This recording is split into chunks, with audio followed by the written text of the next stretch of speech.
মৌসুমী বায়ু সক্রিয় থাকা আগামী ২৪ ঘন্টা বৃষ্টিপাত হয়ে পরবর্তীতে কিছুটা কমে আসবে, তবে ১৪ সেপ্টেম্বরের পরে বৃষ্টিপাত আবারও বৃদ্ধি পেতে পারে বলে জানিয়েছে আবহাওয়া অধিদপ্তর। সকালে আবহাওয়াবিদ তরিফুল নেওয়াজ কবির জানান, রংপুর, ময়মনসিংহ, সিলেট ও চট্টগ্রাম বিভাগ এবং ঢাকা বিভাগের কিছু জায়গায় বৃষ্টি অব্যাহত থাকবে, তবে দিনের তাপমাত্রা তেমন কোনো পরিবর্তন আসবে না।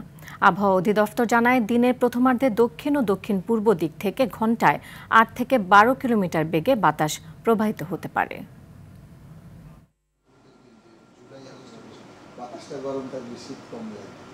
রংপুর, ময়মনসিংহ, সিলেট, চট্টগ্রাম বিভাগের অধিকাংশ জায়গায় এবং রাজশাহী, ঢাকা, খুলনা এবং বরিশাল বিভাগের কিছু কিছু জায়গায় হালকা থেকে মাঝারি ধরনের বৃষ্টির সম্ভাবনা আছে। সেই সাথে রংপুর, ময়মনসিংহ, সিলেট এবং চট্টগ্রাম বিভাগের কোথাও কোথাও মাঝারি ধরনের ভারী থেকে ভারী বর্ষণের সম্ভাবনা আছে। আগামী ৪-৫ দিন এই অবস্থাটা অব্যাহত থাকবে। হয়তোবা গতকালকার চাইতে আজকে এবং আগামীকাল বৃষ্টিপাতের পরিমাণ একটু কমতে পারে, কিন্তু ১৪ তারিখের পরবর্তীতে বৃষ্টিপাতের পরিমাণটা আরেকটু বৃদ্ধি পাওয়ার সম্ভাবনা আছে।